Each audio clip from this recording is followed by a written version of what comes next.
الله أكبر الله أكبر لا إله إلا الله الله أكبر الله أكبر ولله الحمد الحمد لله الحمد لله نحمده ونستعينه ونستغفره ونؤمن به ونتوكل عليه ونعوذ بالله من شرور أنفسنا ومن سيئات أعمالنا من يهده الله فلا مضل له ومن يضلله فلا هادي له وأشهد أن لا إله إلا الله وحده لا شريك له وأشهد أن محمدا عبده ورسوله أما بعد فأعوذ بالله من الشيطان الرجيم بسم الله الرحمن الرحيم يا أيها الذين آمنوا اتقوا الله حق تقاته ولا تموتن إلا وأنتم مسلمون وقال رسول الله صلى الله عليه وسلم أحب الأعمال إلى الله أدومها الحمد لله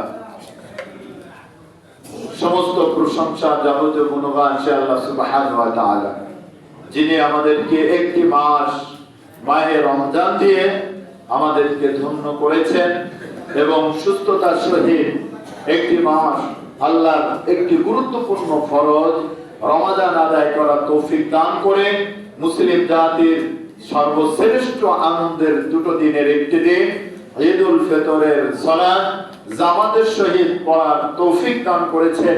এজন্য আল্লাহর শুকরিয়া আদায় করি, সকলে বলি আলহামদুলিল্লাহ। দুরূদ ও সালাম বর্ষিত আখির জামানের নবী সাইয়্যিদুল মুরসালিন আহমদ মুজতবা মুহাম্মদুর রাসূলুল্লাহ সাল্লাল্লাহু আলাইহি ওয়াসাল্লামের উপর।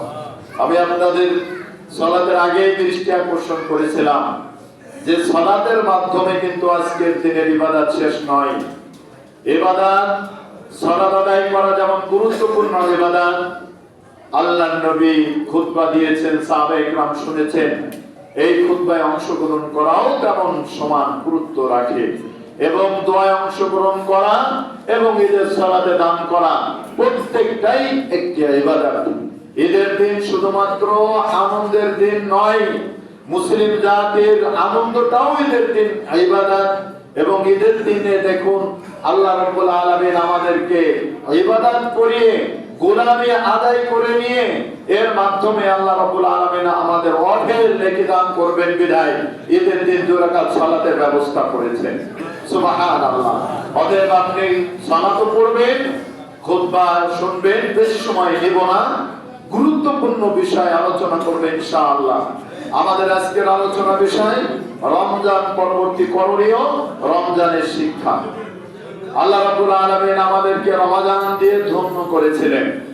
আমরা রমজান যে আয়াতের মাধ্যমে পেয়েছি, আমাদের উপরে রমজান ফরজ করা হয়েছে যে আয়াতের মাধ্যমে আল্লাহ রাব্বুল আলামিন বলেছেন সূরাতুল বাকারার ভিতরে, ইয়া আইয়ুহাল্লাযীনা আমানু কুতিবা আলাইকুমুস সিয়াম কামা কুতিবা আলাল্লাযীনা মিন ক্বাবলিকুম লাআল্লাকুম তাত্তাকুন।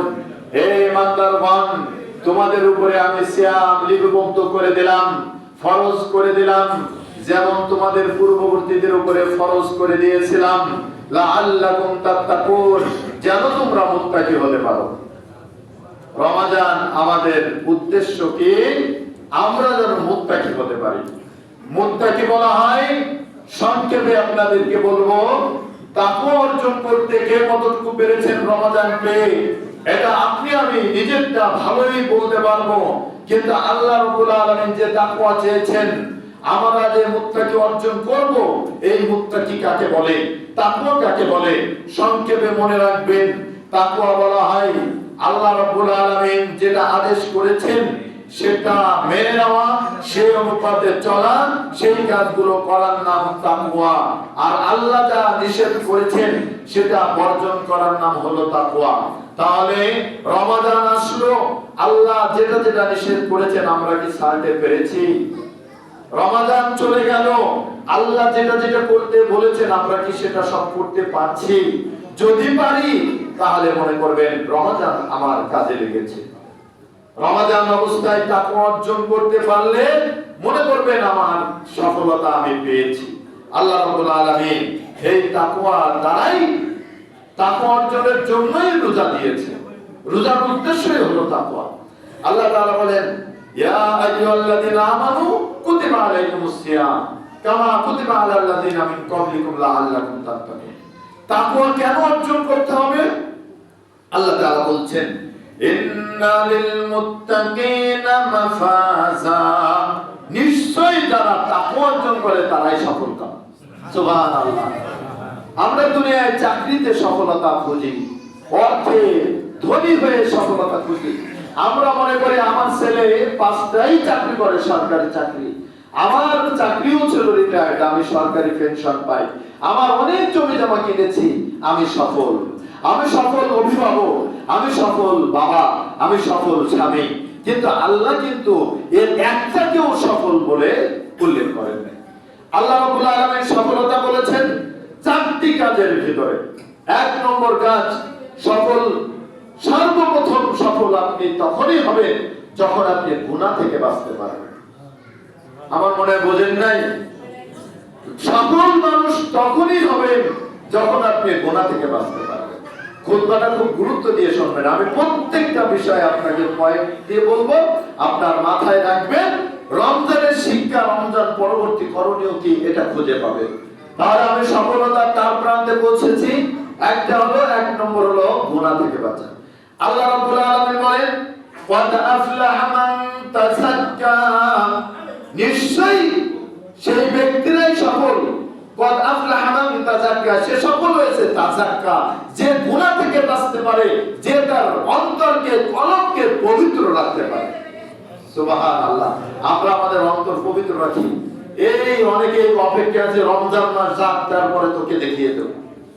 তার মানে আমার অন্তর কি করে তাযাক্কা, পবিত্র হলো কিভাবে, আমার অন্তর পরিষ্কার হলো কিভাবে, গুনাহ থেকে বাঁচলাম কি করে? আমি বলি কি যে রমজান যাক তারপরে দেখবো, মামলা দেবো, হাঙ্গামা করবো, ওকে মারবো, ধরবো, জমি দখলে যাব। আমি আগে রমজানটা যাক। তার মানে রমজান আপনাকে কিছুই শিক্ষা দিতে পারে না। আল্লাহ রাব্বুল আলামিন বলেন, ক্বাদ আফলাহা মান তাযাক্কা, সর্বপ্রথম সেই সফল হবে যে তার অন্তরকে পবিত্র রাখবে গুনাহ থেকে। 1 নম্বর সফল মানুষ। 2 নম্বর সফল যারা সালাত আদায় করে। যারা কি করে?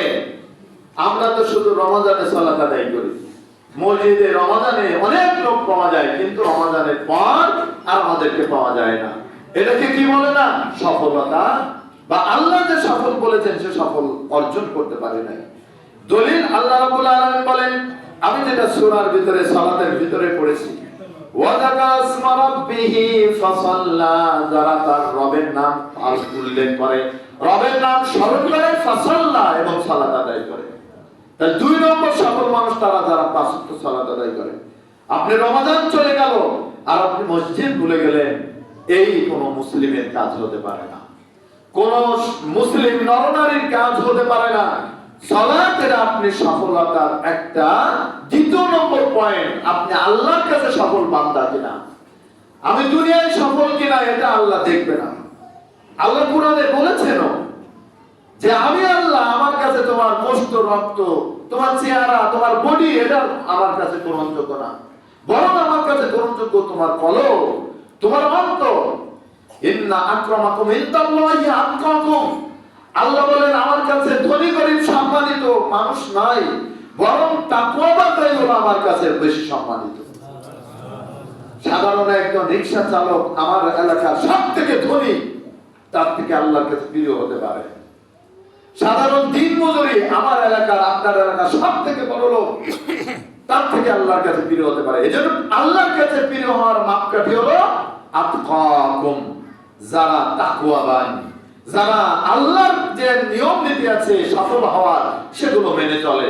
এক নম্বর সফল বলেছি, আল্লাহ রাব্বুল আলামিন বলেছেন যার অন্তর পবিত্র গুনাহ থেকে। দুই নম্বর বলেছে যারা নিয়মিত সালাত আদায় করে। সম্মানিত উপস্থিতি, আপনারা আমাদের মা বোনরা উপস্থিত আছেন, এই সফল যে পয়েন্টগুলো বলবো আমি আল্লাহর কাছে গ্রহণযোগ্য যে সফলতা, এই পয়েন্টগুলো মাথায় রেখে রমজান পরবর্তী 11টা মাস আপনি চলবেন। 3 নম্বর সফল হলো আখিরাতকে প্রাধান্য দিবে। দুনিয়াকে প্রাধান্য দিলে সে সফল হতে পারবে না। দেখুন, যারাই দুনিয়ার মায়া জালে পড়েছে তারাই কিন্তু ধর্ম থেকে দূরে সরে গেছে। আপনি দেখুন, আপনি সন্তানের ভবিষ্যতের জন্য আসরের নামাজ পড়তে পারছেন না, জোহরের নামাজ পড়তে পারছেন না। আপনি যদি প্রাধান্য দিতেন আখিরাতকে, তাহলে কিন্তু আপনি দুনিয়াকে খাটো করে দেখতেন। অথচ আল্লাহ তাআলা কোরআনে বলছেন, ইন্নামাদ দুনিয়া লাহবু ওয়া লাইব, দুনিয়া শুধুই মাত্র একটা খেল তামাশার জায়গা, দুনিয়া একটা ধোঁকার জায়গা, গুরুর দুনিয়ার ভিতরে শুধুই ধোঁকা। সারাদিন বাচ্চারা ছোটবেলায়, এখন তো বাচ্চারা মোবাইল দিয়ে খেলে। আপনার আমার মেয়েরা দেখেছেন, আগের মেয়েগুলো আমরা খেলাধুলা করতাম, হাড়ি পাতিল দিয়ে মাটি দিয়ে ঘর বাড়ি বানাতাম, কলার পাতা দিয়ে কুঞ্চি পুঁতে ঘর বাড়ি বানাতাম, সারাদিন খেলাধুলা করে ওই ঘর বাড়ি সন্ধ্যার সময় ভেঙে চুরে আবার ঘরে চলে যেতাম। এ বাচ্চা দেখেছেন না আপনারা? আপনাদের এলাকায় মাঠ আছে, এরকম বহু বাচ্চা আছে। ঠিক ও সারাদিন যে খেলাধুলা করলো, আবার সন্ধ্যার সময় সব ভেঙে চুরে বাড়ি চলে গেল। আমার 50 বছর, 40 বছর, 60 বছর জীবনটাও তেমন। এই 60-40 বছরের ভিতরে এই খেল তামাশা করে ঠিকই কোথায় ফিরে যেতে হবে? ইন্না লিল্লাহি ওয়া ইন্না ইলাইহি রাজিউন। নিশ্চয়ই আমরা সবাই আল্লাহর পক্ষ থেকে, আর সবাই আমি আল্লাহর পক্ষে, আমরা আল্লাহর দিকে আমরা চলে যাব। সারাদিন ব্যস্ততা, দুনিয়া দুনিয়া দুনিয়া। আল্লাহ বলছেন ইন্না ইলাইহি ওয়া ইন্না ইলাইহি রাজিউন। পরিবর্তন স্থান হলো আল্লাহর কাছে, কবর। তাহলে আমাকে দুনিয়াকে প্রাধান্য দিতে হবে না। তাহলে 3 নম্বর সফল বলছিলাম, আখিরাতকে প্রাধান্য দিতে হবে। দলিল, বাল তু'থিরুনাল হায়াতাদ দুনিয়া। আল্লাহ বলেন বরং তোমরা প্রাধান্য দেবে হায়াতাদ দুনিয়া।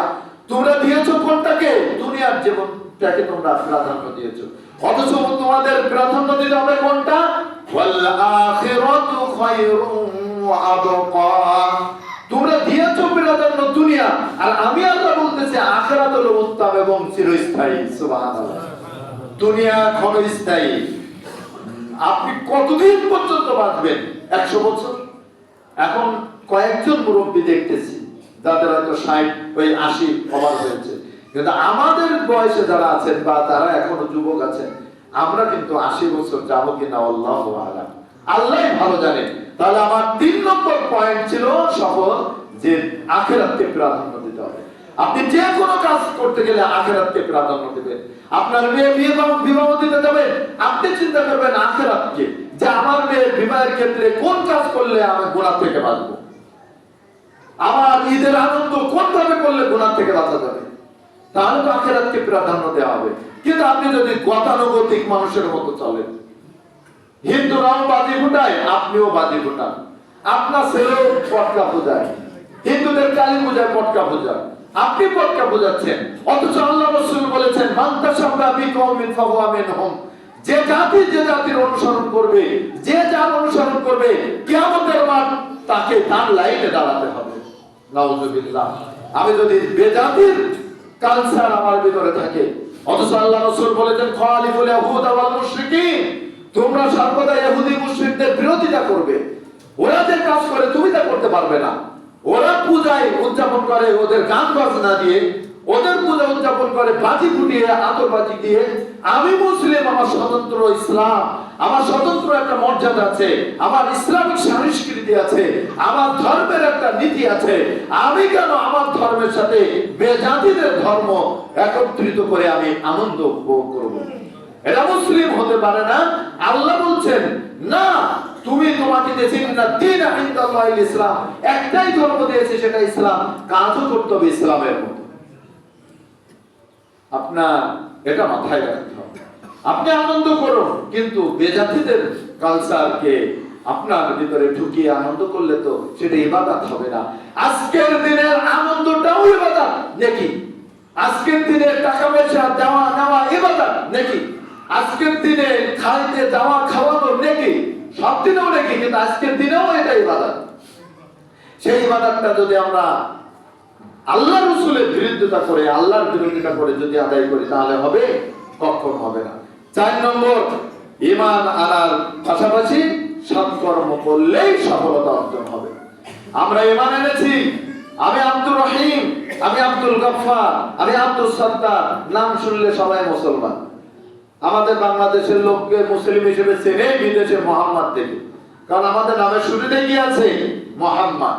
নামটা কত সুন্দর, মোহাম্মদ আব্দুর রহমান, মোহাম্মদ আব্দুল গফফার, প্রত্যেকের নাম মুসলিম। এখানে যে কয়জনের নাম শুনবো, বিশেষ করে কিছু দূর আগে গেলে এই প্রজন্মে আকাশ বাতাস সাগর নদী নালা নয়ন এগুলো রাখে, অথচ নামের কিন্তু একটা প্রভাব আছে।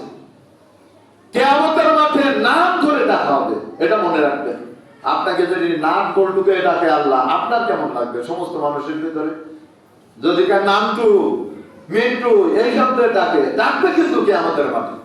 অতএব আপনার নাম যদি আব্দুর রহমান, আপনার সন্তানের নাম যদি আব্দুল্লাহ, আল্লাহ ডাকবে আর আপনি গর্বিত হবেন কিয়ামতের মাঠে। আর এমন নাম রাখবেন না যে আল্লাহ ডাকলে আপনাকে লজ্জিত হতে হবে। আমরা মুসলিম, আমাদের কিন্তু স্বতন্ত্র একটা বৈশিষ্ট্য আছে, আমাদের নামেও ইসলামের গন্ধ পাওয়া যায়। সুবহানাল্লাহ। তাই বলছিলাম যে ঈমান আনলে শুধু হবে না, শুধু মুসলিমের ঘরে জন্ম নিয়েছে আমার নাম আব্দুর রহমান, এটা দায়িত্ব শেষ নয়। ঈমানের পরে আপনাকে যে কাজ করতে হবে সফল হতে গেলে, সেটা হলো সৎ আমল, নেক আমল। আল্লাহ রাব্বুল আলামিন বলেন, ইন্নাল্লাযীনা আমানু ওয়া আমিলুস সালিহাতি লাহুম জান্নাত। নিশ্চয়ই যারা ঈমান এনেছে পাশাপাশি সৎ আমল করেছে। বুঝবেন ভালো করে সম্মানিত উপস্থিতি, আজকে আপনি ঈমানদারের ঘরে জন্মগ্রহণ করেছেন কিন্তু মসজিদে পাওয়া যায় না। আজকে আপনি ঈমানদারের ঘরে জন্মগ্রহণ করেছেন কিন্তু দান সদকা করেন না, সওয়াবের কাজ করেন না। আল্লাহ বলছেন যারা ঈমান এনেছে ওয়া আমিলুস সালিহাত এবং সৎ আমল করেছে লাহুম জান্নাত, তাদের জন্যই হলো জান্নাত। সুবহানাল্লাহ। তাহলে জান্নাতে যাওয়া সফল হতে গেলে আপনার ঈমানের পাশে কি থাকতে হবে? আমল থাকতে হবে। আমার মনে হয় আপনারা না উঠলে আপনাদের অনেক মর্যাদা বেড়ে যাবে। আমি ছেড়ে দেব, আপনারাও চলে যাবেন, কিন্তু এই ইবাদতের ভিতরে, এই আল্লাহর ঘরের ভিতরে বসার সময়ও না পেতে পারে, হায়াত শেষ হয়ে যেতে পারে। গুরুত্বপূর্ণ ইবাদত ঈদের সালাত আর খুতবা, কোনোটার থেকে কম না। এজন্য বাড়িতে যে আর এখন কি করবে, সবাই আছি একসাথে, কুশল বিনিময় করব, দোয়া করবো, একসাথে চলে যাবো ইনশাআল্লাহ। কয়েকজন ওঠানামা করছেন, আমার মনে হয় আপনারা বসলে আপনাদের অনেক ফজিলত হবে। আল্লাহ রাব্বুল আলামিন বলেন এই সফল হতে গেলে ঈমানের সাথে আমল থাকবে। আমরা তো সবাই জান্নাতুল ফেরদাউসের দাবিদার।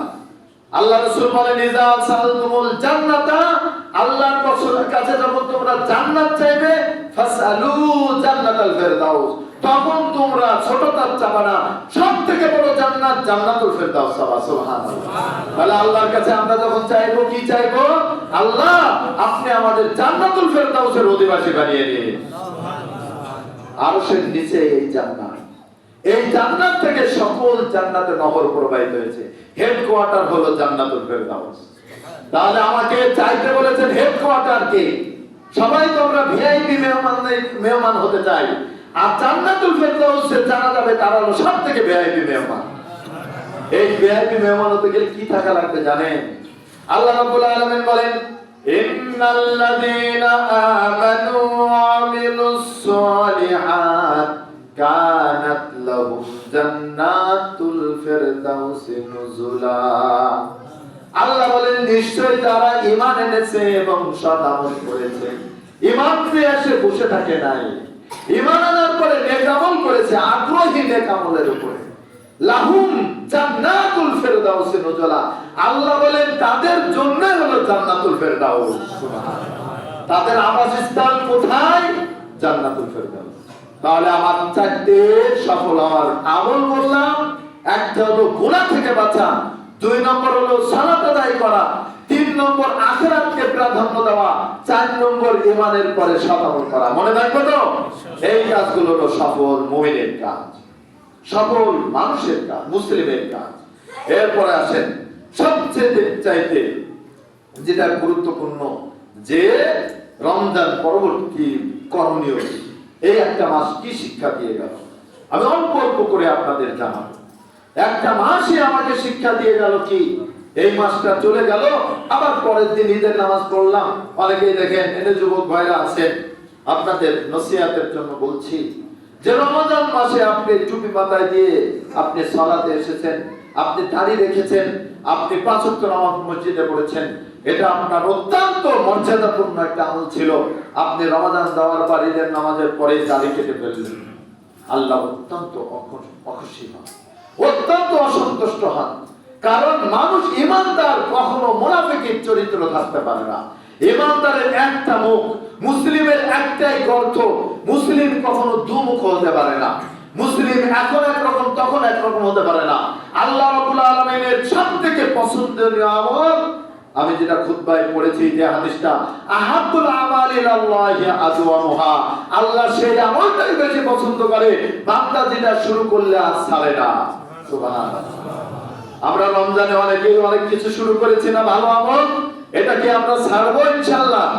রমজানের শিক্ষা দেখুন, রমজানের শিক্ষা হলো আপনাকে আল্লাহ রাব্বুল আলামিন প্রত্যেকদিন এশা সালাতের পর তারাবির নামাজ পড়ার বিধান করে দিয়েছেন। পড়েছেন আমরা? যারা কোনোদিন তাহাজ্জুদ পড়েন নাই তারাও তারাবি পড়েছেন না? রমজানের 1 নম্বর শিক্ষা, আল্লাহ তাআলা মানুষকে এই একটা মাস মোহরা দেওয়ার জন্য দিয়েছেন। সেনাবাহিনীর চাকরি করে যারা, তারা দেখবেন 1 মাস শীতের সময় বা 2 মাস মোহরা দেয়, তাদের বাকি 11-12 মাস বা সারা জীবন যেন যুদ্ধ করতে পারে, অস্ত্র চালাতে পারে। আল্লাহ ঠিক 12টা মাসের ভিতরে একটা মাস দিয়েছেন আমাকে আপনাকে মোহরা আদায় করার জন্য, ট্রেনিং দেওয়ার জন্য। আল্লাহ তাআলা আমাকে কি শিক্ষা দিলেন? তারাবি নামাজ 1 মাস পড়িয়ে বুঝিয়ে দিলেন, বান্দা তুমি রাতের নামাজের অভ্যস্ত হয়ে গেলে, সুবহানাল্লাহ। তুমি যেন তাহাজ্জুদ পড়তে পারো, তোমাকে সেই ট্রেনিং দিয়ে দিলাম। 8 রাকাত তারাবি, 8 রাকাতই তাহাজ্জুদ, 3 রাকাত বেদে, পরবর্তী মাসগুলো 3 রাকাত বেদে। বান্দা তোমাকে রমজান মাস 1 মাস জামাতে পড়িয়ে নিলাম, যেন এই অভ্যাসটা তোমার থেকে যায়। কিন্তু আমরা তো ঈশার নামাজেও উপস্থিত হই না। ঈদ চলে যাওয়ার পরে আল্লাহ যেখানে আমাকে রাতের নামাজ, নফল নামাজ ট্রেনিং দিলেন, ফরজ নামাজই মুসাল্লি পাওয়া যাবে না। তাহলে আমরা কেমন শিক্ষা নিলাম? রমজানের 1 নম্বর শিক্ষা যে আমাকে আল্লাহ তাহাজ্জুদের ট্রেনিং দিলেন। 2 নম্বর শিক্ষা রমজানে যে আল্লাহ রাব্বুল আলামিন আমাকে এই রমজান দিয়ে এক অপরের প্রতি মহাব্বত তৈরি করে দিয়েছেন। আমরা এই মসজিদে কত মুসাল্লি, কেউ কি দাওয়াত করে নিয়ে খাওয়াতে পারবো? আল্লাহ তাআলা ইফতারের মাধ্যমে আমার খাওয়ানো, একে অপরকে খাওয়ানো, একে অপরকে দাওয়াত দেওয়া, এই খাওয়ানোর সুন্নাতটা যেন আমার জারি থাকে, আল্লাহ রোজার মাসে ইফতারের ব্যবস্থা করে দিয়েছেন। সুবহানাল্লাহ। এই খাওয়ানোর মর্যাদা কত বেশি! আজকে ঈদের দিন সবাই সবাইকে দাওয়াত দিবেন কেন? আল্লাহ রাসূল বলেন, লা তাদখুলুল জান্নাতা হাত্তা তুমিনু, তোমরা তত সময় জান্নাতে যাইতে পারবে না যত সময় তোমরা মুমিন না হতে পারবে। ওয়ালা তুমিনু হাত্তা তাহাবু, আল্লাহর নবী বলেন তোমরা ঈমানদার হতে পারবে না যত সময় তোমরা ভালোবাসা না থাকবে তোমাদের। অথচ একজন আরেকজন পায়ে পায়ে মিলে নামাজ পড়তে চায় না, এত আক্রোশ।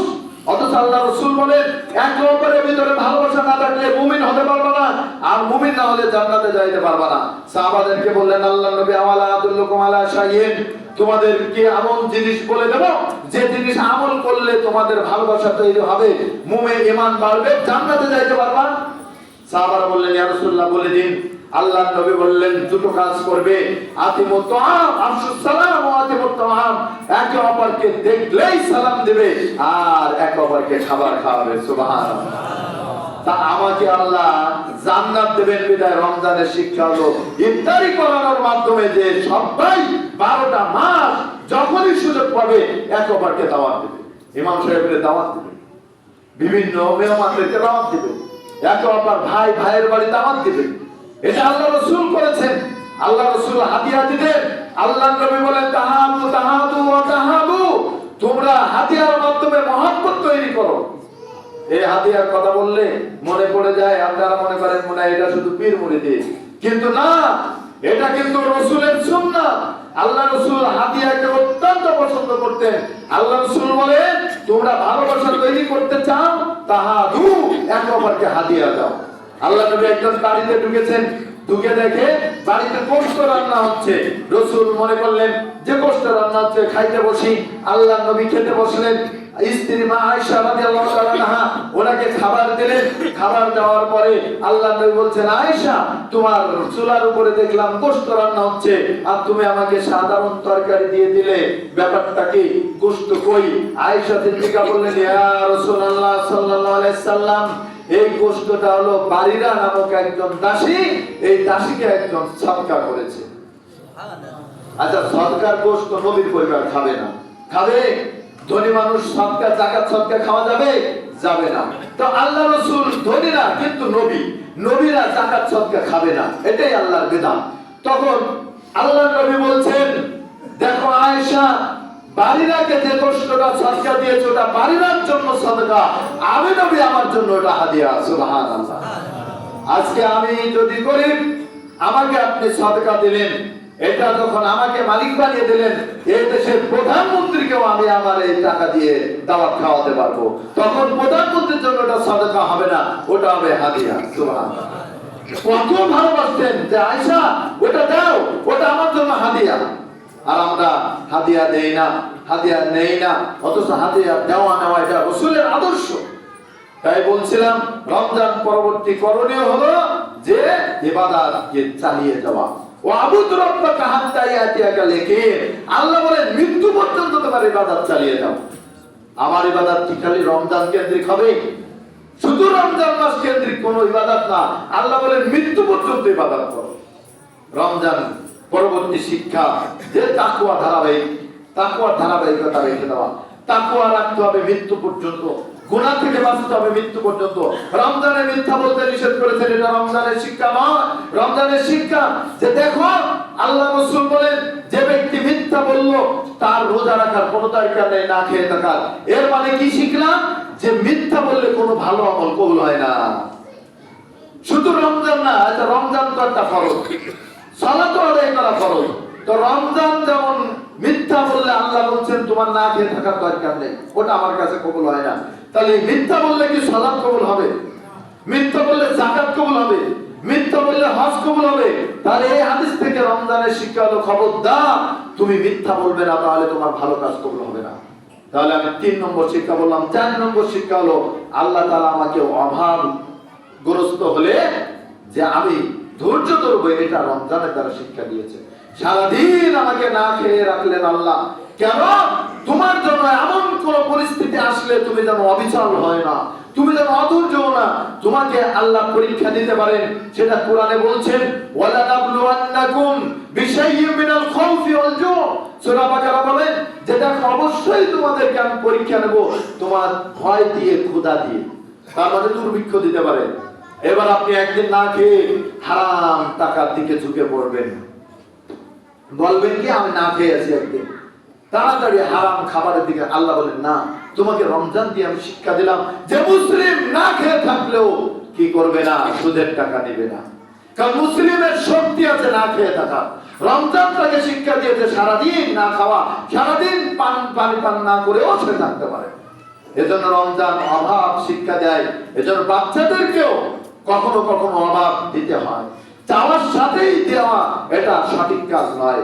বাচ্চারা চাইবে, বাচ্চাদের ঘাত প্রতিঘাতের ভিতরে মানুষ করবেন, যেন ওর জীবনে যখন অভাব আসবে সে তখন ধৈর্য ধরতে পারে যেন। কিন্তু আপনি শুধু আরাম দিয়েই মানুষ করবেন, এক সময় অভাব আসলে ও কিন্তু অবৈধ রাস্তায় চলে যাবে। ওর ভিতরে অভাব কি জিনিস বোঝে নাই, এজন্য ও যেভাবে ডাকাতি করে হোক, চুরি করে হোক, ও সচ্ছল থাকার চেষ্টা করবে। আমি বলছিলাম রমজানের শিক্ষা, সওয়াবের আরেকটা রমজান পরবর্তী যে কাজ, তাহলে ইবাদত চালিয়ে রাখা আর শাওয়ালের সওম পালন করা। আমাদের শাওয়ালের সওম কেন পালন করব? খুতবা আমি শেষের দিকে চলে আসছি, আপনারা কেউ উঠবেন না। রমজানের শাওয়ালের সিয়াম কেন পালন করব? আল্লাহ রাসূল সাল্লাল্লাহু আলাইহি সাল্লাম বলেন, মান সামা রমাদানা সুম্মা আতবাহু মিন শাওয়ালিন কানা কাসিয়ামিদ দাহরি। রাসূলুল্লাহ সাল্লাল্লাহু আলাইহি ওয়াসাল্লাম সহিহ মুসলিমে বলেন, যে ব্যক্তি রমজানের সিয়াম পালন করলো, এরপরে শাওয়াল মাসে 6টা সিয়াম পালন করলো, কানা কাসিয়ামিদ দাহরি, তার সারা বছর রোজা রাখা সওয়াব তার আমলে 365 দিন 5 দিন রোজা রাখা হারাম, ঈদের 2 দিন আর কুরবানি ঈদের পরে 3 দিন, আইয়ামে তাশরিকের 3 দিন, এই 5 দিন রোজা রাখা হারাম। এই 5 দিন সহ আল্লাহ রাসূল বলেন, যে ব্যক্তি রোজা রাখলো 30টা রমজানের আর 6টা রোজা রাখলো শাওয়ালের, 365 দিনেরই সওয়াব তার আমলনামায় লেখা হবে। তাহলে আমরা যারা মুসলিম, আমি রমজান পরবর্তী করণীয় বললাম যে আমাকে শাওয়ালের সিয়াম পালন করতে হবে। আল্লাহ রাব্বুল আলামিন আমাদের অবশ্যই এই রোজাগুলো রাখার তৌফিক দান করুন এবং পাশাপাশি আজকের দিনে আত্মীয়তার সম্পর্ক বজায় রাখবেন। যে যে আত্মীয়তা আছে, বোনের বাড়ির খবর নেবেন, মা মারা গেছে মার বোনের খবর নেবেন, বাবা মারা গেছে বাবার ভাইয়ের খবর নেবেন, চাচাকে হাদিয়া দিবেন, মার বোনকে হাদিয়া দিবেন, গ্রাম প্রতিবেশীকে হাদিয়া দিবেন, ছোট বাচ্চাকে হাদিয়া দিবেন। এর মাধ্যমে আপনার আমার ভিতরে মহব্বত তৈরি করা হবে। আল্লাহ রাসূল সাল্লাল্লাহু আলাইহি ওয়াসাল্লাম বলেন, মা বোনরা উপস্থিত আছেন, স্বামী ধনী হোক এটা সকল স্ত্রী চায়, স্বামী বেশি দিন বেঁচে থাকুক, সুস্থ থাকুক, এটা সকল স্ত্রী চায়। এখানে যারাই আছেন আমাদের সকলের দুটো চাওয়া, একটা হলো আমার যেন রিজিক বাড়ে আর আমি যেন সুস্থ এবং হায়াত পাই। এটা আমাদের সবার চাওয়া না? আমার মনে হয় সবার চাওয়া। আমারও চাওয়া যেন আল্লাহ আমাকে সুস্থ রাখে, হায়াতে তৈয়বা দান করে এবং আল্লাহ যেন আমার রিজিকে বরকত দেয়। এর জন্য আল্লাহ একটা আমল দিয়েছে, করতে পারবো তো আমরা ইনশাআল্লাহ? রাসূলুল্লাহ সাল্লাল্লাহু আলাইহি সাল্লাম বলেন যে তোমরা যদি কেউ রিজিকে বরকত চাও, মান আহাব্বা আইয়ুবসাতা ফি রিজকিহি, যে ব্যক্তি ওয়ানসা লাহু ফি আথরিহি ফালিয়াসিল রাহিমাহু। আল্লাহর নবী বলেন, যে ব্যক্তি পছন্দ করো যে তার রিজিক বেড়ে যাক এবং হায়াত বেড়ে যাক, সুস্থতা আসুক, সে যেন ফালিয়াসিল রাহিমাহু, একটাই কাজ, সে যেন আত্মীয়তার সম্পর্ক বজায় রাখে। সুবহানাল্লাহ। কাজটা খুব কঠিন। আত্মীয়তার সম্পর্ক কাকে বলে জানেন? প্রকৃত আত্মীয়তার সম্পর্ক বজায় রাখে সেই ব্যক্তি যে অনুগ্রহ আদায় করে, তা না যে ওই আমার অমুক ভাই আমাকে সবসময় সবকিছু দেয়, তাই ওর সাথে আমার সম্পর্ক রাখতে হবে। একে আত্মীয়তার সম্পর্ক বলে না। আত্মীয়তার সম্পর্ক বলে যে আপনার সাথে সম্পর্ক ছিন্ন করছে, তার সাথে সম্পর্ক জড়িয়ে রাখা, তার সাথে সম্পর্ক রেখে দেওয়ার নামই হলো কি আত্মীয়তার সম্পর্ক। আর আমরা বলি কি, ও যার আসে না তো ওর বাড়ি আমি যাবো কেন? এটা কিন্তু আত্মীয়তার সম্পর্ক না। আমি আপনারা গ্রামে বাস করেন, এমন কিছু বাস্তব সম্মুখীন কথা বলছি যেটা আপনার কাজে লাগবে, যেটা আপনার কাজে লাগবে। কেউ কিছু দেয়, ধনী মানুষের সাথে সম্পর্ক বেশি রাখেন, কারণটা কি? এটাকে আত্মীয়তার সম্পর্ক বলে না। বিয়ের দাওয়াত দিতে গেলে বেছে বেছে দাওয়াত দেন, ব্যাপারটা কি? এটাকে আত্মীয়তার সম্পর্ক বলে না। আত্মীয়তার সম্পর্ক বলে যারা আপনার আশেপাশে আসতে পারে না, যারা আপনাকে ভয় বা আপনার কাছে আসে না, রাগে হোক ক্ষোভে হোক, তাদের কাছে যে সম্পর্ক জোড়ানোর নামই হলো কি আত্মীয়তার সম্পর্ক। আল্লাহ রাসূল বলেন, লা ইয়াদখুলুল জান্নাতা কাতিআন, কোন আত্মীয়তার সম্পর্ক ছিন্নকারী জান্নাতেই প্রবেশ করবে না। নাউযুবিল্লাহ। তাহলে আজকে ঈদের দিন, আজকে সবাই বাড়ি যাবো তো ইনশাআল্লাহ? দাওয়াত দিলে ফেরত দেবো না তো? অথবা দাওয়াত দিতে ইতস্তত করবো না তো যে না ওকে আমি আমার বাড়ি দেবো না? আর মরে গেলেও আমার ভাই যেন আমার বাড়ি না আসে। এমনও বেয়াকুব মুসলমান আছে, মরার আগে ওসিয়ত করে দেয় যে কাল মরে গেলে যেন মাটি দেয় না। কত বড় বেয়াকুব যে মরার আগে হিংসা, মরার আগে কবে বলবে কি যে দেখেন ভাই আর কয়দিন বাঁচবো, যা হয়েছে ভুলে যায়। এই গেল মুসলিম। আল মুসলিম আব্দুল মুসলিম। আজকে ঈদের দিন, আপনাদের বেশি কষ্ট দেব না। আপনাদের সামনে যতটুকু আমি বলতে পেরেছি আল্লাহ বলিয়েছেন, উত্তম গুরুত্বপূর্ণ কথাগুলো আল্লাহ আমাকে সহ সবাইকে আমল করার তৌফিক দান। ঈদের দিন আপনারা একসাথে হয়েছেন, ঈদের মাঠে দুটো সুন্নাত আদায় করেছেন। আল্লাহ রাসূল সাল্লাল্লাহু আলাইহি সাল্লাম ঈদ পরবর্তী যে কাজ, রমজান পরবর্তী যে কাজ, রমজানের যে শিক্ষা, সেটা হলো দান। আল্লাহর নবী সবথেকে দানবীর ছিলেন, আজওয়াদুন নাস, মানুষের ভিতরে শ্রেষ্ঠ দানবীর। অথচ এই দানবীরের ঘরে কখনো খাবারও থাকতো না। বাড়ি যেয়ে বলতেন, আয়েশা সকাল হয়ে গেছে, দুপুর হতে যাচ্ছে, খাবার আছে? আয়েশা বলতেন, ইয়া রাসূলুল্লাহ বাড়িতে কিছুই নাই। আল্লাহ নবী বলতেন, তাহলে আমি রোজা রাখলাম। সুবহানাল্লাহ, কত অবাক! তার নামের উপাধি হলো শ্রেষ্ঠ দানবীর।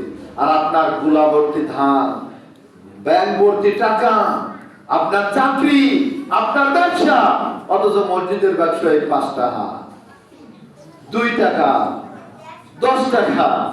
অথচ আল্লাহর নবী বলছে, আয়েশা তোমার বাড়িতে কিছু খাবার আছে? বলছে, ইয়া রাসূলুল্লাহ কিছুই নাই। সেই ব্যক্তি যদি শ্রেষ্ঠ দানবীর হয়, আমরা তারই উম্মত, তারই সুপারিশে আমাদের জান্নাতে যেতে হবে। আমরা তার আদর্শ বহনকারী। আজকে আমরা সেই উম্মতের পরিচয় দেব ইনশাআল্লাহ। সারা জীবন রমজান শিক্ষা দিয়ে রমজানে সবাই দান করেছেন আমার মনে হয়।